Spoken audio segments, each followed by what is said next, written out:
So about a week ago, Paramount Pictures released the first look of the new live-action Ghost in the Shell movie starring Scarlett Johansson, prompting the internet to explode in a massive fit of anger and rage with calls of racism and misrepresentation against Scarlett Johansson and the studio behind her for the fact that a white woman is playing someone called Motoko Kusanagi.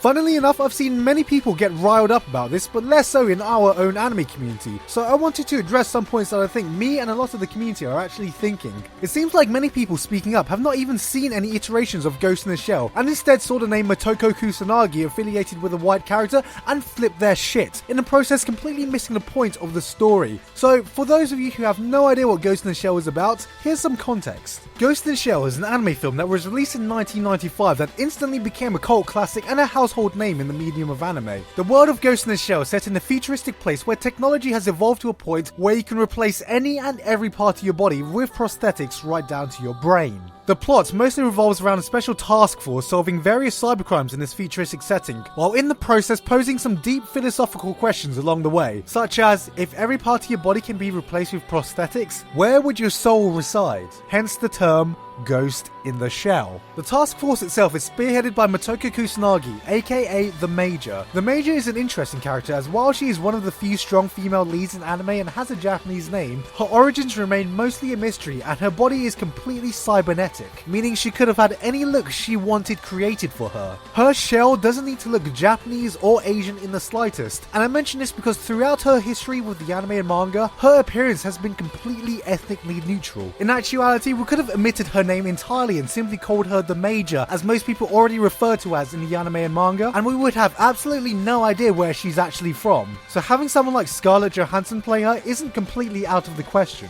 There is nothing inherently Japanese behind the central themes of the story besides the fact that it's set in Japan and there are Japanese characters in it. You could probably take some of these themes and set it anywhere and it would still be a great story. Oh wait, I don't even need to speculate this because Hollywood has already done that once. It's for this reason that Ghost in the Shell has managed to gain such a worldwide following behind it. It's why ethnically neutral stories like Attack on Titan, Death Note, Dragon Ball and Fullmetal Alchemist have a much easier time expanding outside Japan. It's because the plot lines and characters are so universally appealing that it doesn't really matter where they take place or who plays them. The fact is that in this far more globalized future where technology has connected literally everyone around the world, a cyborg named Motoko Kusanagi living in a Caucasian body may not be the most bizarre plot point I can think of. Or are we going to call every Asian person living here with a Western name a fake because they don't look white enough? Let's not forget that at the end of the day, this is a Western adaptation with a Western company. If a Japanese company wanted to adapt something like, say, I don't know, Attack on Titan, then I'm sure everyone would have problems with the fact that they use an all-Japanese cast, even though plot-wise, only one of the characters is ethnically Japanese.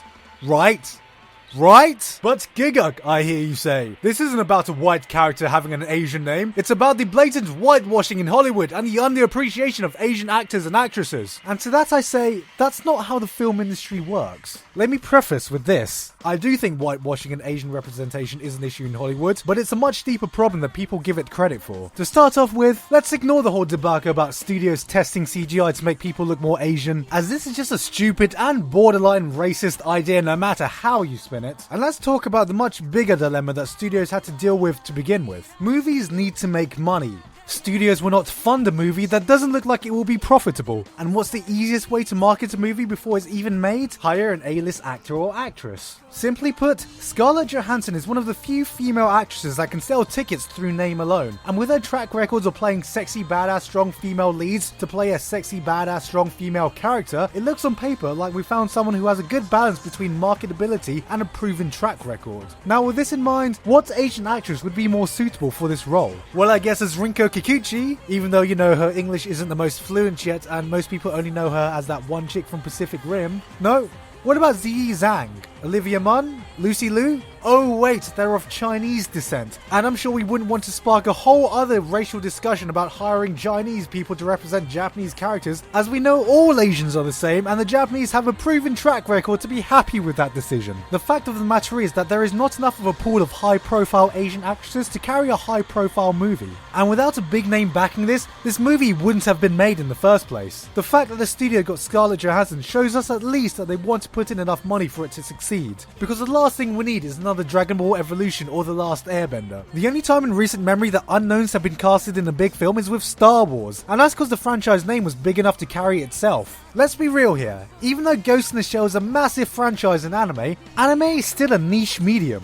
Even making an anime adaptation in itself is a huge risk for movie studios, so they are going to want something more than just the name Ghost in the Shell to sell the movie. It's the same reason Exodus God and Kings hired Christian Bale to play Moses, and Prince of Persia hired Jake Gyllenhaal to play a Persian prince. And if you think the Japanese care about this issue, from the looks of it, they really don't. Instead of reeling over the choice of this one movie, why not promote Hollywood to take on more Asian-oriented stories that would give opportunities for more Asian representation? Because let's turn this around, and I'm talking to you anime fans, this is the first time that any A-list celebrity has attached their name to a direct live-action anime IP, and that itself is a step. Not a huge one, but it at least shows that Hollywood is taking notice, and I don't expect them to just open the floodgates straight away for anime. At the end of the day, this was never about Ghost in the Shell getting a live-action adaptation, because whether Motoko Kusanagi is black, white, Asian, Hispanic or whatever, it won't affect whether this is a good adaptation or not. It may suck for all we know, or it could be great.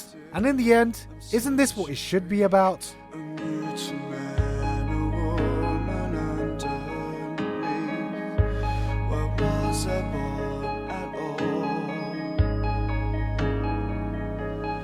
To a blame.